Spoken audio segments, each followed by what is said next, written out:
release is paused for 2 years. So why Awakening and why now?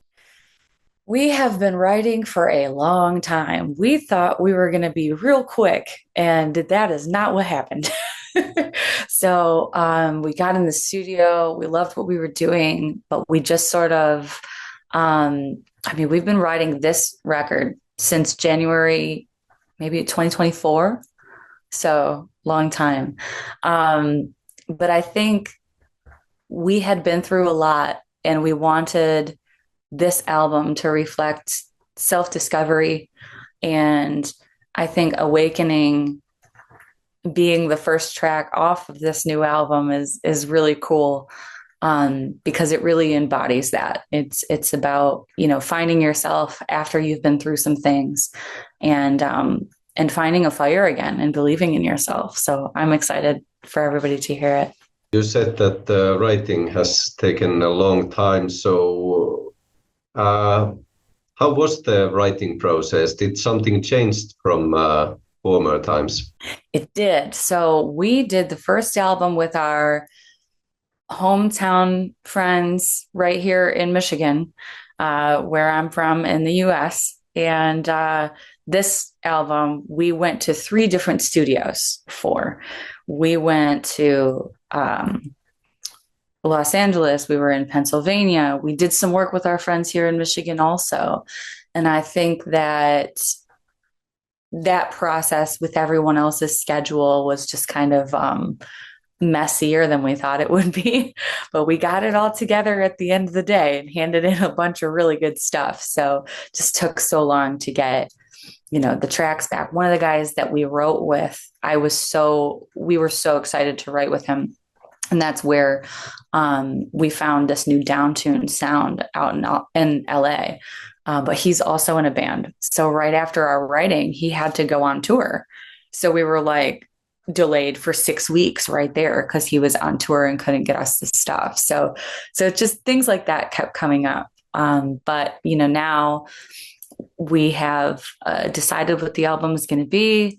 All the tracks have been turned in and talked about, and all the things are, it's all ready to go now. So I think that's why, we wanted this album to come out, like 2025 is long enough. We were pushing all the label suits, like, come on. And finally they listened to us. So I'm excited. How was the experience of kind of bringing more people in the making of the album and well, music? It complicated things, but it was a really great idea. And I think it was a really great move on our part because we got so many different perspectives from each of those studios. Um, and the guys and we've been a band, for 10 years now. And we write on our own in our, rehearsal spot. We're a garage band. So we get together and jam all the time.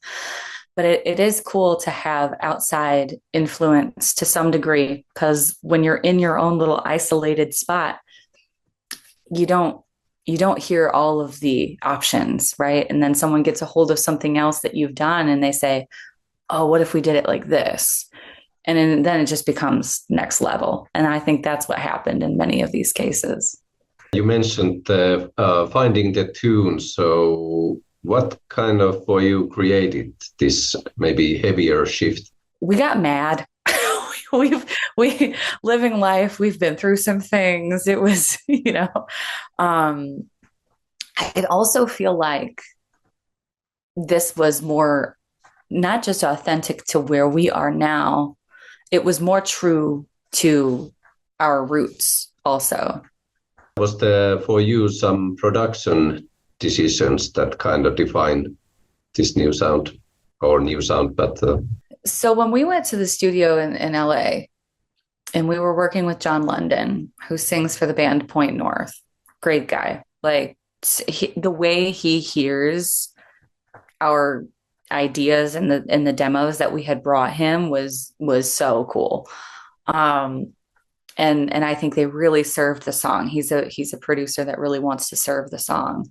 So when we got in the studio and Chris and Rob were sitting there and they were like, we want something that's got aggression, but bounce. We love, playing live is like our favorite place to be ever.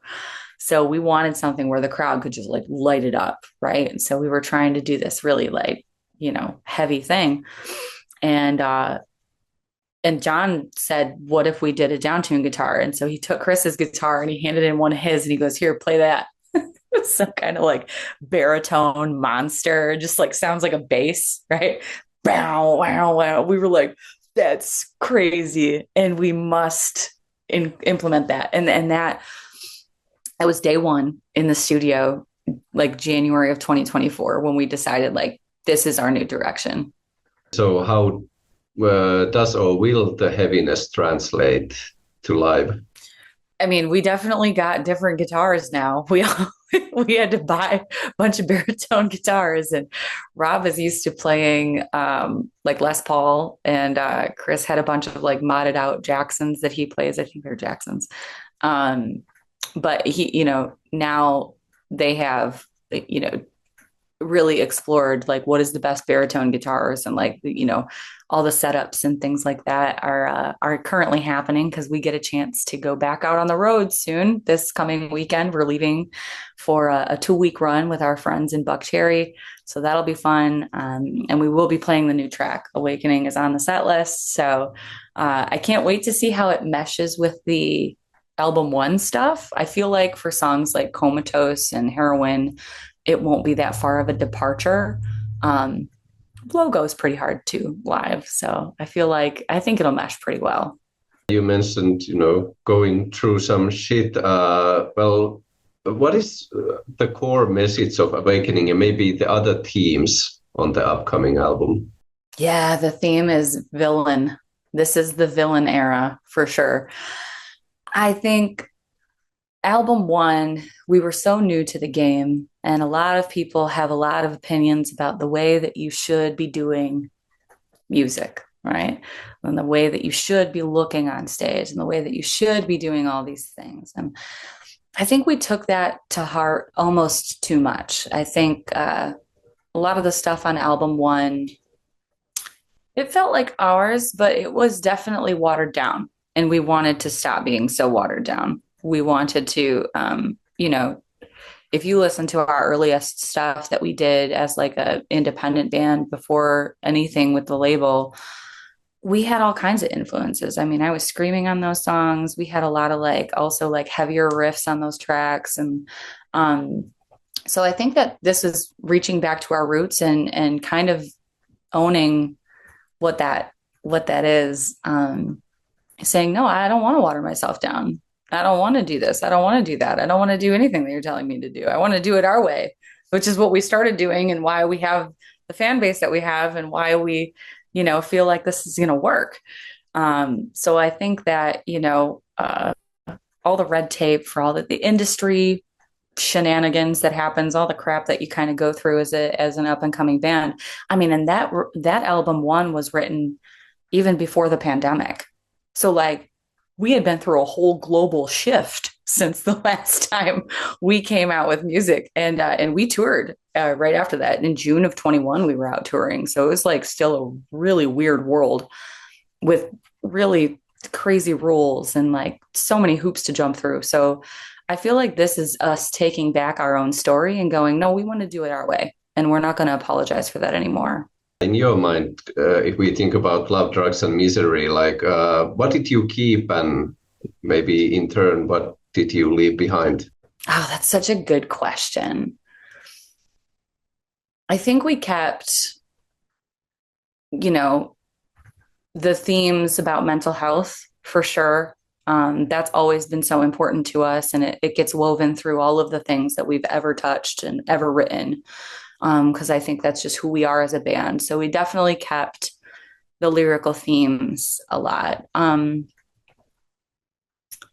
We got rid of the arena rock, I guess. We got rid of the, Unstoppables and the, like those are good tracks and it's fun, take your brain out music, but we really wanted to be more serious with it this time around and um, no more, I guess, yeah, watering it down or that feels very like I guess it doesn't sound like 80s glam rock, but it kind of has that same feel. Like I'm about to blow is very dancey, kind of, everything on the new album is headbang. Everything. Like dancey, poppy sometimes, but it's like more bounce, more grit, more down tuned, like heavy riffs that I feel like are just they have such a more serious tone, and I think that's what we were going for. No more colors and glitter. Now we're mad. Talking about the lyrics, so how are you approaching mental health on this new album? I love that question because here's one of the things that I feel like we've left behind on the last album, and it speaks to your question too about how we're approaching things now.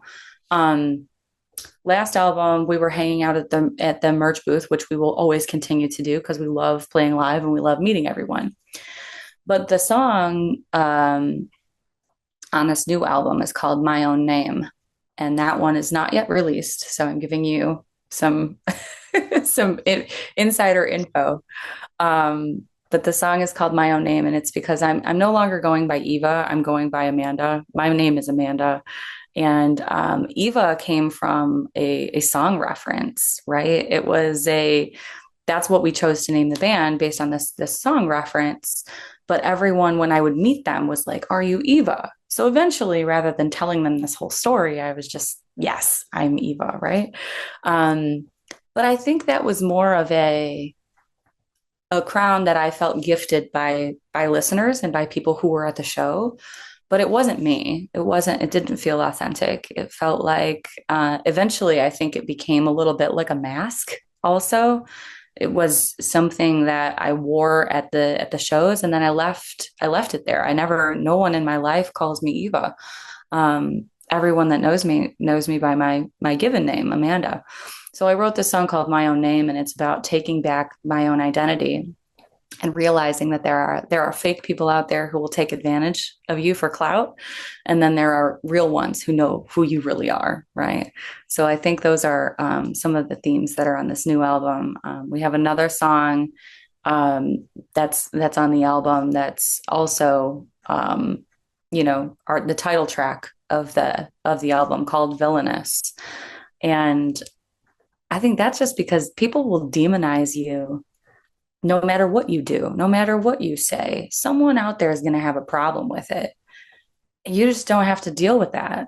There's nothing that says you have to do anything about that. Oh, well, they don't like me, so I have to.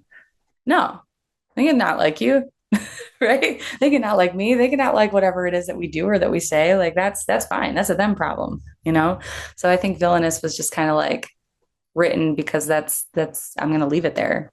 If you don't like what I have to say, or if people don't have, I just want to be myself. And I'm hoping that that's what people will take from that anthem. So I'm excited for the whole album to drop. But for now, we have Awakening. So For you, how personal are the lyrics of the new material? so personal. Like this is my diary in an album. Um, and I needed that. So, and I love my guys for this too, because everybody in the band, we've all grown up together. My bass player and my rhythm guitar player have literally known each other since kindergarten, since elementary school. My tall guy guitar player, that's my husband. He and I have, known each other since forever now. So I feel like when they came to writing this album and they were like, we need more Amanda lyrics on this album. That's what was missing from album one. Because I think too many people had too much influence about how we were framing and structuring things with the lyrics.